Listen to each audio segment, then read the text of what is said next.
As everybody knows, at 1 o'clock every day, I have had a press conference to keep everybody informed about the coronavirus.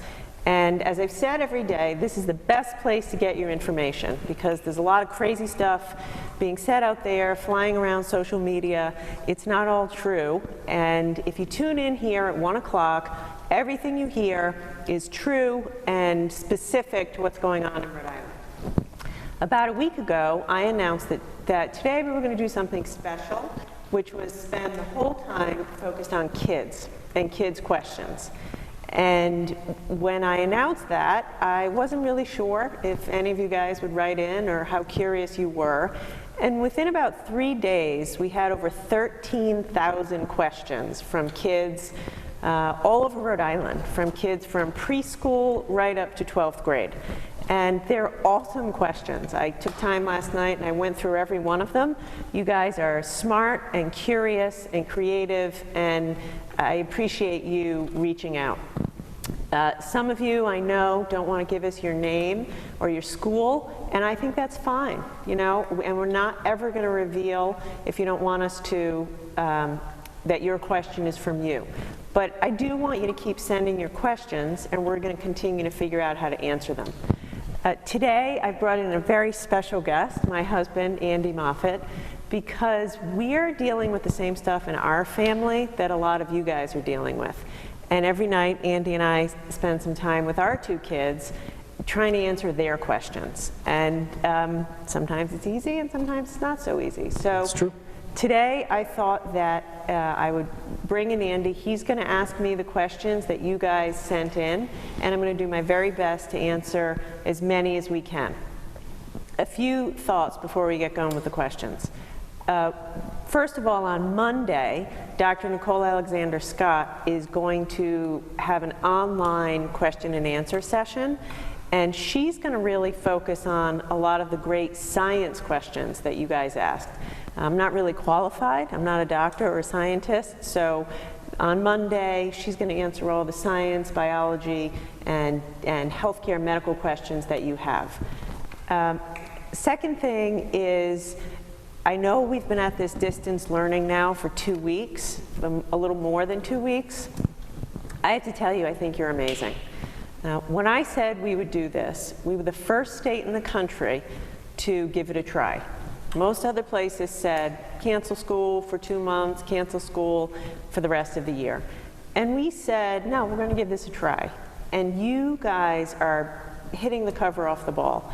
It's not perfect. We know in our own house there are plenty of glitches, but you're doing it, and you're doing a great job of it. And some learning is better than no learning. In the month of April, I want everybody reading every day. That's my challenge to you, the April reading challenge. Read, read, read. That's key. The second thing is just hang in there with us. There's going to be times you get frustrated, the computer won't work, you wish your teacher would do it a different way. Just hang in there. Be a little patient, and it's going to get better as we go.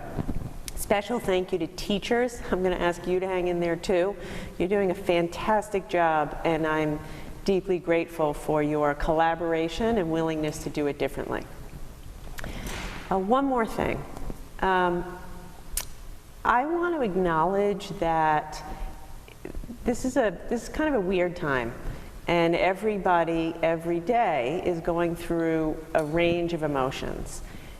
Sometimes you might be happy, sometimes you might be kind of enjoying not having to go to school, but sometimes you might be scared or confused or frustrated, disappointed, angry, sad. And I want you to know that that's totally normal. It's how I feel every day. Through different parts of the day, sometimes I feel great, sometimes I feel overwhelmed, sometimes I'm worried. How are we going to do all this? How are we going to get through this? That's all totally normal, and there's going to be lots of ups and downs. But here's what I do know. I know this isn't going to last forever. I know we have so many people right now, doctors, nurses, teachers, professionals, therapists, social workers, moms and dads, who are there to help you guys. And we are going to get you through it. Doesn't mean it'll be easy, doesn't mean there won't be some rough patches, but there's more people than you realize who are on your team and on your side and ready to help you. And I also know it's important to reach out for help. Don't be embarrassed if you need help. Don't be embarrassed if you feel sad, scared, or weak. Find somebody to talk to. Talk to your mom, talk to your dad, talk to your friend, talk to your teacher, because you don't want to be alone. You have to be stuck at home, but you don't have to be alone. And to that end, I want to announce a very special initiative that we've worked hard to get up and running, which is an expansion of something called Kids Link. Kids Link is a fantastic initiative run out of a great team at Bradley Hospital, and my office and that team have been working together to expand Kids Link. And I want to give you the number. The number is 855-543-5465. We have, anyone can call that if you need help, if you need access to a therapist, if you're feeling scared, you think you might hurt yourself, call us. We want to give you a hand, and then Kids Link will connect you with somebody who can help you get through it. Gina, what's the number again? It is 855-543-5465. Okay, so over to you for the tough questions. Well, thank you, Gina. It's nice to be here. I feel like we're talk show hosts today. It's nice to be, actually, it's nice to be on this side. I'm home typically with all of you and our kids viewing this 1 o'clock. It is what they used to call Thursday night on NBC. This is must-see TV. You're doing a wonderful service, everybody here. And a big shout out to all the parents and family members and everyone else at home who is managing to keep everything going, whether it's continuing to work, making sure your kids are continuing to learn, taking care of family members. It's really an impressive thing that Rhode Islanders taking care of one another.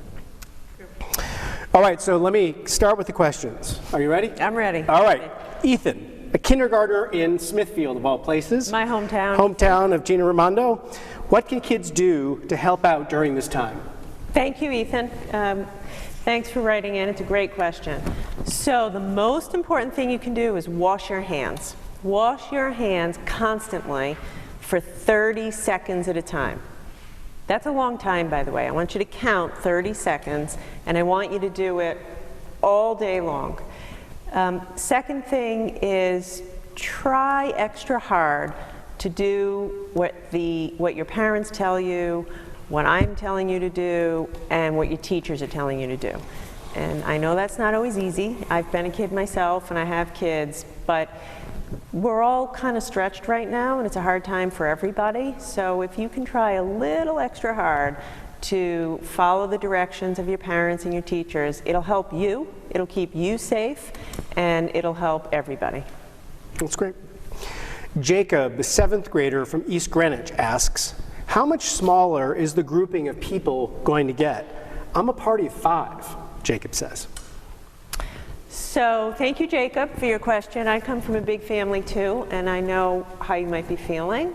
I'm probably not going to go lower than 5. And if you have, some of you have families, you've told me, you said to me that your family is 6 or 7 or 8 people. That's okay. Here's the most important thing.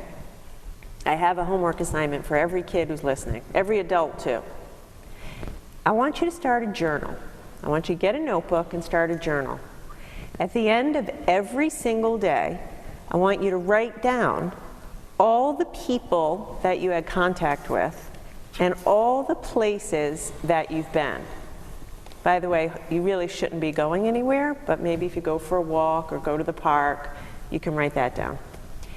And so we want you to try to limit the number of people that you have contact with. And so if at the end of the day you've had contact with 5 people, write that down. If you have 6 or 7 people in your family, that's okay. Wash your hands often. If anyone gets sick, try to keep that person in one part of the house. But at the end of every day, write it down, and then just make sure you continue to hang out with the same small group of people and not a different group of people every day. But It's totally safe to be with your family. In fact, you should be with your family. This is a time for families to come together and help each other. Okay, Molly, a first grader in Cumberland, asks, are a lot of people getting better from the virus? Yes, Molly. The good news is most people are getting better. And the really good news is kids aren't getting very sick. So for the kids out there, I don't want you to worry about getting corona. I just don't worry about it. Let the adults in your life worry about it. It might happen. I can't promise you it won't happen. But we know that kids are doing pretty well with it. It's in children, for the most part, it's like getting sick or like getting the flu, and you're young and you tend to bounce back more quickly. The folks who we're more worried about are maybe your grandparents or your parents or your aunts or your uncles who are older, and those are the folks that we really have to take care of. But even they are getting better. Sometimes it takes 2 weeks, sometimes they're going to go to the hospital, but even the ones who get sick for a long time or who go to the hospital, even they are getting better. And we have some of the best doctors and nurses in the world working right here in Rhode Island. So even if you get sick, chances are it's going to be just fine. So speaking of people you're worried about, Caroline, who's a sixth grader that goes to a school in East Providence, asks, I'm worried about my bus driver, Ruth. She truly cares for each student and always keeps us safe in traffic, though through rare mechanical problems and in the everyday. I really miss seeing her, and I wonder how she'll be paid and cared for during this time of distance learning. I'm worried about that.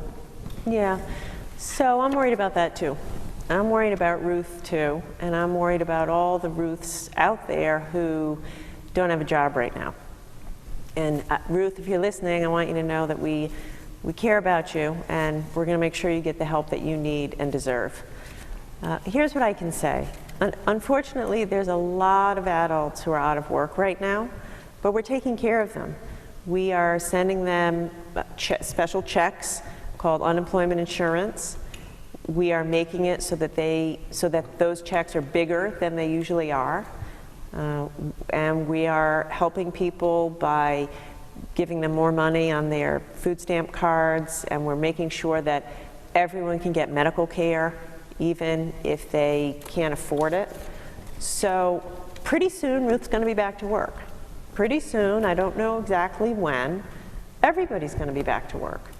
And for the next few months, while we go through this together, we're going to do what we can to make sure Ruth's okay.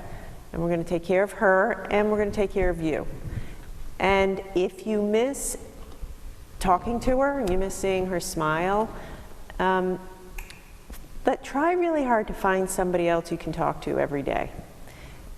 Maybe it's on the phone, maybe it's a friend, maybe it's your teacher, maybe it's your family.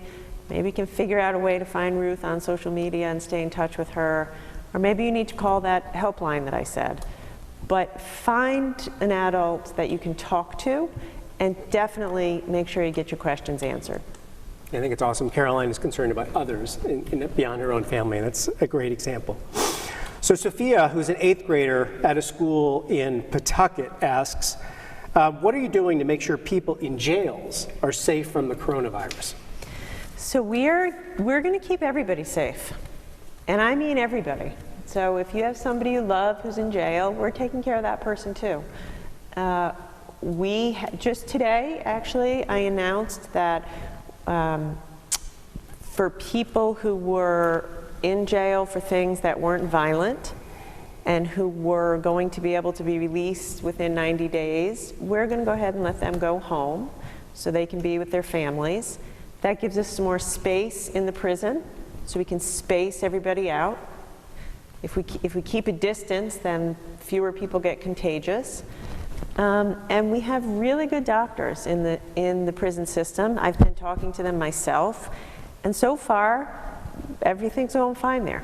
And so if you have someone you know or love in the jail, you don't worry, because we're going to make sure that they are safe and healthy and well cared for, and get to see a doctor if they do get sick. All right, now, Gina, here's a question from Kevin. He's a third grader in Warwick. He's a very pointed question. He says, first of all, he says, Gina, I have some questions for you. So way to go, Kevin. Lay it on me, Kevin. All right, actually he has questions and advice. So Okay. First the question. Oh, okay. Question number one, are there any open businesses in Rhode Island, and how well will businesses do after this pandemic? I'm going to pause on the advice. Kevin, I think you might be a big, successful businessman when you grow up, because that's a fantastic question. The answer is yes, there are businesses open, but not as many as I would like. The grocery stores are open. Some of the big stores are still open, CVS, Walmart, Target. Lots of businesses that where we have what we call essential workers, healthcare workers, nursing homes, doctors' offices, they're all still open. Manufacturers are still open, which I'm really happy about because they're still making things. But so what I'm trying to do is keep as many, here's the name of the game. We're trying to keep as many businesses open as possible as long as we can do it safely.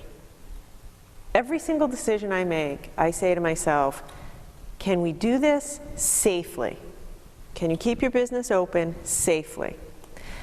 So unfortunately, I've had to close a lot of businesses, and I hate doing that.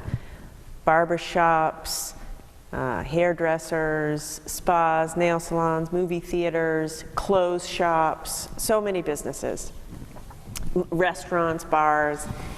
And the reason I had to do that is because I didn't think we could keep you safe if I kept them open. Because there were too many people going in there all bunched up together. And when that happens, the virus spreads too quickly, and we wouldn't be able to get our arms around it and keep everybody safe. But here's the thing. Someday soon, they're all going to be open again. We're helping them get from here to there. I spend a lot of time, Kevin, on the phone with bankers and other business people and the federal government and the president of the country, trying to get money from them that I can give to these small businesses, so these small businesses can wait it out until one day soon they'll all be open again. So we're doing the best we can, and it's going to be tough, and I'm really sorry if your mom or your dad isn't working right now, but pretty soon they will be, and between now and then we're going to do our best to take care of everybody. All right, so now that you've answered Kevin's question, he has some advice for you. He says, here's some advice. Gina, wear workout clothes like my mom does every day at work. Okay. So I'll take that. I wore jeans today, Kevin. Today, I wore jeans for you. Maybe tomorrow I'll wear a sweatsuit to my press conference. Kevin, if you see the governor doing aerobics in the press conference on Monday, or some kind then of you'll know it's a real crisis in Rhode Island. Kevin from Warwick will be responsible. Okay, thank you, Kevin. All right, let's go to Burrillville. All right, Colin's 11th grader from Burrillville. He says, what are you doing to protect the well-being of our first responders in the state of Rhode Island, playing such an essential role on the front line of first responders? Thank you, Colin. And maybe you have somebody in your family who is a police officer, firefighter, a nurse, a doctor. And if so, I want you to say thank you to them from me. I want you to tell them thank you from the governor, because what they're doing is so, so, so important. They have a really important job right now. They always do, but right now, really important. So we're going to keep them safe. The bottom line is, some people have to go to work. All those people I just said. My brother's a doctor. He goes to work every day. I have to go to work every day. Lots of people, therapists, nurses, doctors, police officers, men and women in the National Guard, lots of people still have to go to work. So we're going to keep them safe. What does that mean? If you're with people who might have the coronavirus, then we're going to keep you safe. We're going to give you gloves and masks and gowns and goggles to make sure they don't get the virus. So if you're a nurse in a hospital right now, or a police officer, and you have to be with somebody who might be sick, we're going to get you all the equipment you need, like a mask and a goggle, so you don't get sick. And we are also, I'm in touch with these people all the time. to make sure we're doing everything we can to keep these folks safe. So we need them, we're proud of them, and we are keeping them safe. We're going to make sure they don't get sick even though they have to go to work. All right, let's go down to the southern part of the state. Amanda, who's an 8th grader in a school in Richmond, asks, what's your plan, Governor, to accommodate more coronavirus patients, and in particular, how to compensate for their hospital bills? Yes, thank you, Amanda. It's a really smart question. So I'm going to be honest with you. I have kids of my own, and I think they can handle tough news, so I'm going to be very honest with you. There's going to be a lot of people in the hospital, and I can't stop that. I really wish I could stop that, but I can't stop that. I know there's going to be a lot of people in the hospital. Not lots of kids, but lots of older people. So since I know that, and I can't stop it, I'm preparing for it. Right now, I have whole teams of people setting up new hospitals. I have doctors and engineers, architects, something called the Army Corps of Engineers, building new hospitals and making it so that we can have thousands of extra beds just in case we need them. I hope we don't need thousands, but I'd rather be safe than sorry. And so you don't worry about that. When people start to get sicker, we're going to make sure every single one of them can see the doctor, can go to the hospital, and there's going to be a place for them. And don't worry about whether they can afford it. We're going to take care of that too. Right now, I don't want people worried about, I can't afford my hospital bill, I can't afford to see the doctor, I can't afford to get a test for corona. You just take a deep breath, we're going to handle that. There's extra money coming from the federal government. I'm finding extra money all over the place every day. We're going to do our very best to make sure everyone who needs to see a doctor can see a doctor, and it doesn't matter if you can afford it. That's beautiful. It's great. Really important message. All right, Sky, also down in South County. Sky is a 2nd grader in Charlestown. She asks, can we still play at school playgrounds and outdoor activity areas? Good question, Sky. It's a really good question. It's really hard to be cooped up in the house. Trust me, I know it. We are cooped up, and our kids are in our house too, and we are all kind of getting a little itchy. But You? So we're getting a little itchy. Yes. So you can definitely go outside. Definitely go outside. You should go outside every day. Every kid should go outside for some time every day. Just go for a walk around the block, go running, go on your skateboard, take a bike ride, go throw the ball in the backyard, do whatever you want to do. Get outside every day, at least for a little while. Try to do a little exercise every day, inside or outside. Get some of that energy out. I don't care what you do. Jumping jacks, push-ups. Some schools are doing push-up challenges. Figure something out. Get something going with your friends. Challenge each other. Just have some fun with it. You could go to the park. You can go to the park, but I want to give you some really specific instructions about the park. Yeah. I want everybody to listen to me about the parks. If you go to the park, go with 1 or 2 other people who you live with. I don't want to see you at the park with 5 or 6 of your friends. Go with your mom, your dad, your brother, your sister, maybe 1 friend, the same, on that list of 5 people, pick your people that you're going to be with every day, and go to the park with that 1 or 2, maybe 3 people. I really don't want you touching the stuff at the park. Now, I can hear you saying, what fun is that? Can't you go on the jungle gym or the slide or whatever? It's really not safe for you to do that right now. You can play tag, you can run around.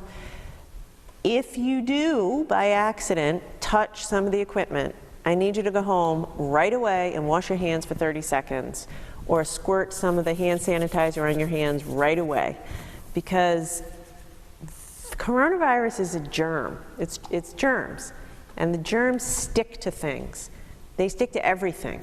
They stick to everything. They stick to the chair, to the table, to the gym equipment, to the slides, to the stuff in your house. So you need to wash your hands constantly, because the way people are getting sick is they touch the germs and then they touch their face. Mm-hmm. That's the other thing I need you guys to do. Try not to touch your face. It's really hard. The average person touches their face dozens of times a day. So that's a challenge I'll give you. You guys are smart, you're creative. Come up with creative ways and share them with me around how you can avoid touching your face. Let's see what you guys can come up with. Be as creative as possible. Now I'm distracted and thinking about ways. But on the hand washing, I know that we can all pick up that habit. I saw a video yesterday online of an orangutan who'd been sitting watching the zookeepers who were watching the orangutan, and the orangutan was washing his hand because he had seen the zookeepers washing their hands so frequently. So all of us, including myself, need to learn that habit of looking around, watching what the rest of us are doing, and following that example. So kids, wash your hands. Let's be safe everywhere. All right, so let's go to Aiden in Cranston. Okay, all right, Aiden's a 10th grader in a high school in Cranston. He says, Governor, he says Governor, not Gina. So Governor, you said you'll be distance learning until at least May 1st. How will you know it's safe for us to go back to school at that time? Really, really good question, and there's no easy answer. I wish Aiden and I had a crystal ball to make all these decisions and to know when that magic date was going to be. So the honest answer is I'm going to figure it out when I get there. Here's the things I'm going to look at. How many people are getting sick every day in Rhode Island? How many people are going to the hospital every day in Rhode Island? Do we have an ability to reopen school and make sure that the schools are cleaned constantly so you guys are safe? How's distance learning going? If distance learning is going really well and you're still learning, then that lets me think that maybe I could keep doing the distance learning and I don't have to take the safety risks of opening schools again. So the reason I closed school in the first place is that this virus is really contagious. It spreads really fast. And if you have 20 or 30 kids all in one classroom, it's pretty much impossible to prevent the disease from spreading all around the school quickly. So that's why I closed it in the first place. And before I can decide to reopen, I would have to make sure we can keep you safe, keep you far enough apart from one another, make sure we clean all the surfaces every single day, all the time, and make sure that too many kids won't get sick. All right, now here comes the tough ones from Thomas, who's a kindergartner in Cumberland. And this is, on the minds of, I think, a lot of kids right now with the holiday season coming up. He asks, is the Easter Bunny quarantined? Thomas, I would never quarantine the Easter Bunny. The Easter Bunny is an essential worker and is not quarantined. So, and also, bunnies can't get the coronavirus.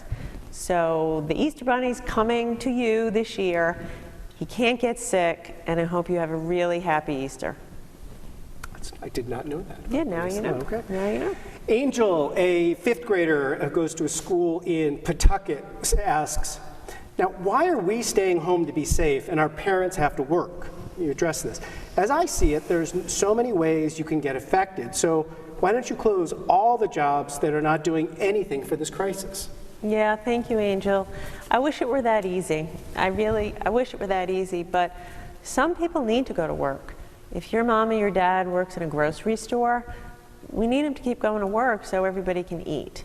If your mom or your dad is a police officer or a nurse or works in the government or a doctor, we need them to keep going to work so they can take care of everybody else. And if that is your mom and dad, you should be really proud of them. Yeah. Your mom and dad is a hero right now, really a hero. They get up every day, work really hard for you and for the rest of us to keep everybody going. So tell your mom and your dad I said thank you for their hard work. But I want you to know this. We're going to keep your mom and dad safe. You know, I have to go to, my kids have a mom that goes to work every day. But I'm going to keep myself safe, and I'm going to keep your mom and dad safe. And even when folks get sick, we're going to take care of them too. So say thanks to your mom and dad. Be a little extra good. Do what they tell you to do. That's what you can do in this crisis to help your mom and dad get through it.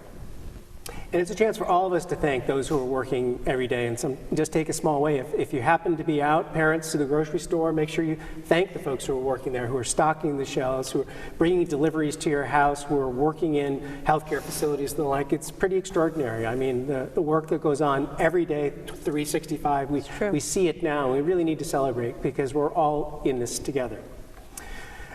Macy, an 11th grader in North Smithfield, asks the question that a lot of juniors and seniors in high school have on their minds. Who decides if events like prom and graduations are canceled because of the coronavirus? Yeah. And if they are canceled, how would the situation be handled? Okay, Macy, this is a tough one, and I've gotten a lot of these. So I want to take a half a second to talk to all the kids who are class of 2020. I'm really sorry. This stinks. This is not the senior year you hope to have.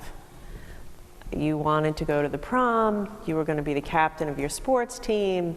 You were going to have a spring party, spring fling, whatever you had planned. And all of a sudden, I'm telling you, sorry, you can't have that. I can't sugarcoat that. That stinks. And if I were you, I'd be so bummed out. And I get it that you're disappointed. It's really unlikely that we're going to be able to allow you to have your proms in the same way that you thought you might have a prom, that you're going to have the end of year sports banquets or award ceremonies or even graduations. But I promise you this. We're going to find new ways to celebrate you and your accomplishments and make sure that you have some fun. And it'll be special. Class of 2020 forever. You guys are going to come up with some really fun things to do. Not the typical prom that we went to. By the way, our prom pictures, we look back at them from the 80s, we didn't go together, different people, are pretty embarrassing. So you may have better things to His were embarrassing. Yeah, it's true. That's true. Mine are really embarrassing. But. No, but seriously, it's not going to be like you hoped. It's not going to be what you were planning for. And the reason is because I don't know how long this is going to last, but I do know that for a while, being in big groups of people close together is just not going to be safe. Yeah. So we'll figure it out. Send me your ideas. Come on, think of some cool ways we can celebrate. We can have a different kind of prom. We're definitely going to figure out interesting ways to have graduations. We're going to have to figure it out together. We'll make it fun, but I don't want to give you a false hope, because probably not is the answer to, are you going to have big dances, big proms, etc.? Ismail, who's a third grader at a school in Pawtucket, asks, what can we do, what can kids do to make people take this more seriously and stay home? Really good question. Okay, here's what you can do.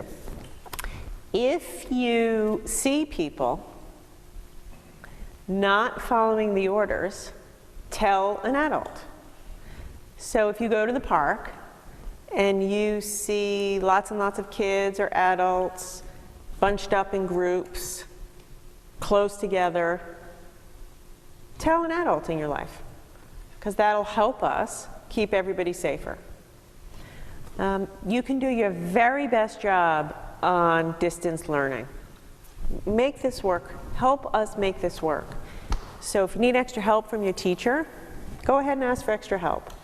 If it means you have to spend a little more time doing your homework because it's a little harder to figure it out since you can't be with your teacher every day, then spend a little extra time.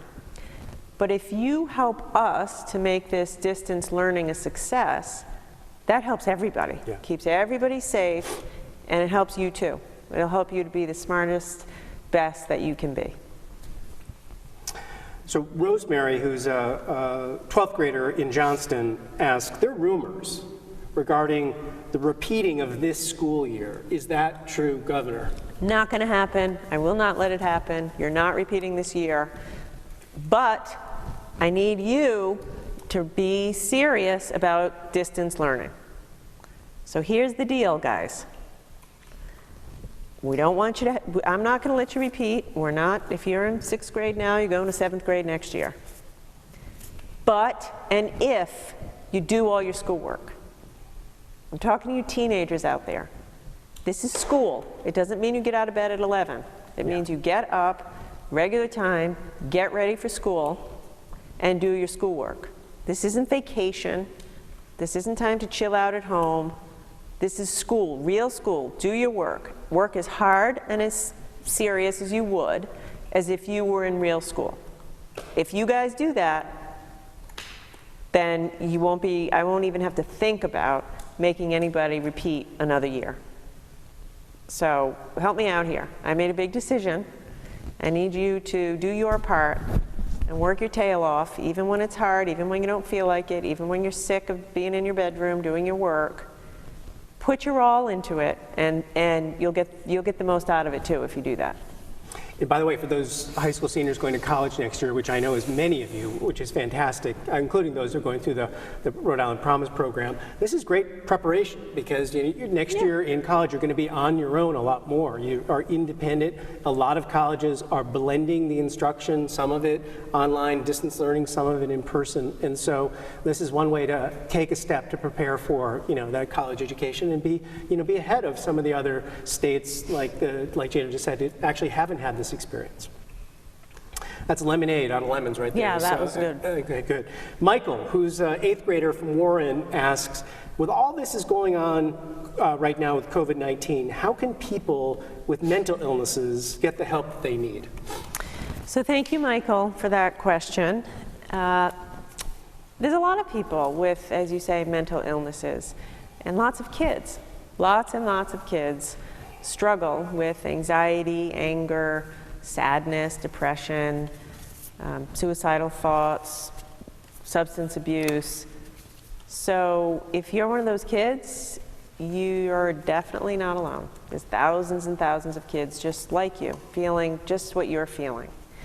And so that's why we're working overtime to make sure you can get the help you need.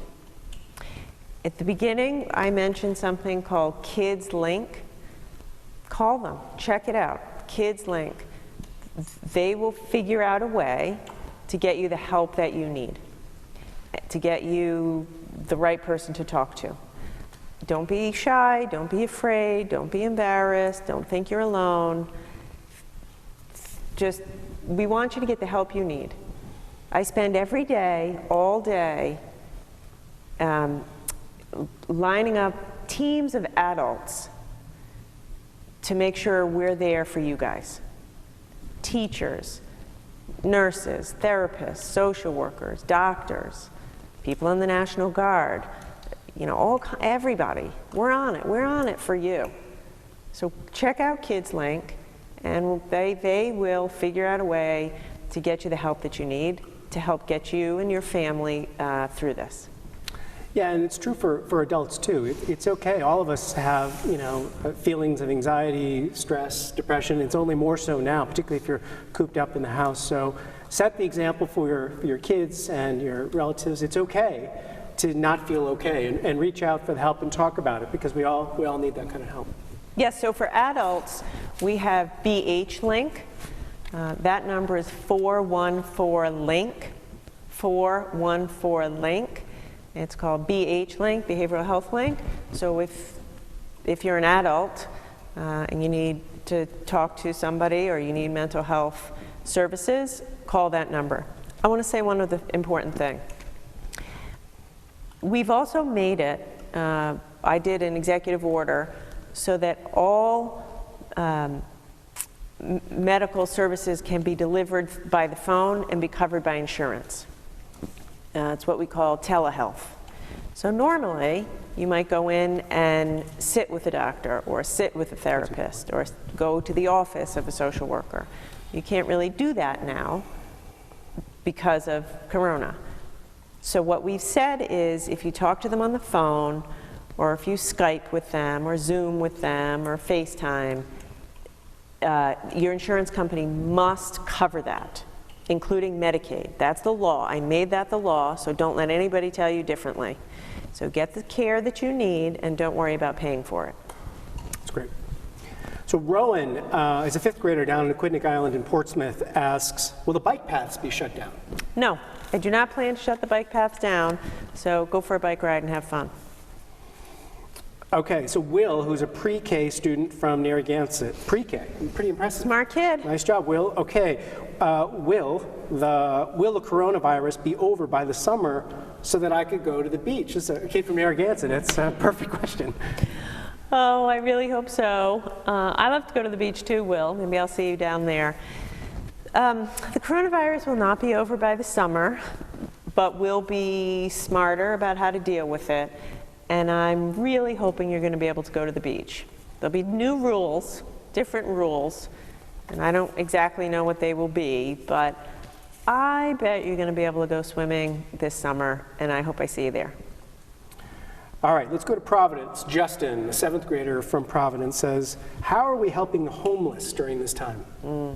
Thank you, Justin. I hope no one in your family is homeless, but if they are, we're going to take care of them. And by the way, if you need help, or if any of you kids need special help, let me know.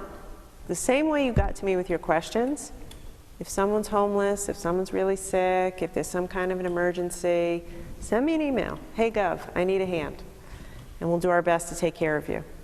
We're doing a lot for the homeless. We're doing a lot for the homeless. We're raising lots of money to help them, make sure that they get the food they need, the shelter they need. It's never enough, and this is a super hard time for anybody who's doesn't have enough money to make ends meet. So we're going to work extra hard to make sure that everybody gets taken care of. Wyatt's a 3rd grader in East Providence, and Wyatt asks, what are you doing to get PPE, like masks and other types of equipment for doctors like my uncle, or frankly, doctors like your brother? Yeah, thank you, Wyatt. So my brother's a doctor. I have lots of nurses in my family, and I worry about them.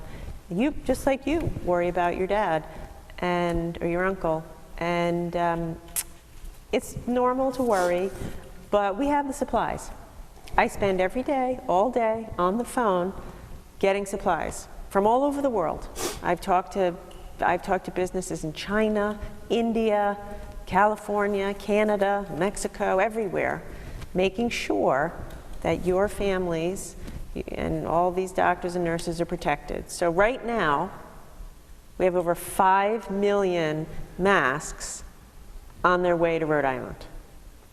So everybody's going to be taken care of, and everyone who needs a mask is going to get the mask that they need to have to stay safe. And Wyatt, I can tell you that, I've tried to say, Gina, time for bed. We got to go to bed. You need to rest. And she said, no, I've got another call with China right now. We need to get more masks. And so she and her team are really working around the clock to find things all over the world. And what's amazing, too, is the number of people who are raising their hand to say, how can we help? Yes. And what are the ways in which I can do the small part or the big part that I can do. So thank you to all those people who are doing it. Actually, there's a school in West Warwick. I want to say thank you. They figured out a way to use 3D printing to start to make some supplies that we need. You guys are fantastic. And I would throw that challenge out to everybody. Get creative. It's a crazy time, and if anyone's going to find interesting creative solutions, it's you guys. All right, Gina, we got time for two questions left here. Okay, Rachel, who's a 3rd grader in Barrington, asks, how are the kids staying safe at Hasbro Children's Hospital? Since the cafeteria is closed, how are parents and families getting food for themselves, and how can the kids in Rhode Island help those kids and their families? Yeah, it's a good question. At Hasbro, we have some of the very best doctors and nurses in the whole world. And they know exactly what they're doing, and they're making sure everybody's safe. So it's different. The cafeteria is not open, and so they're having to do things differently. But I promise you, they're safe, they have the equipment they need, they have the medicine they need, they know what they're doing, and that's something I understand that you're worried about it, but there's a lot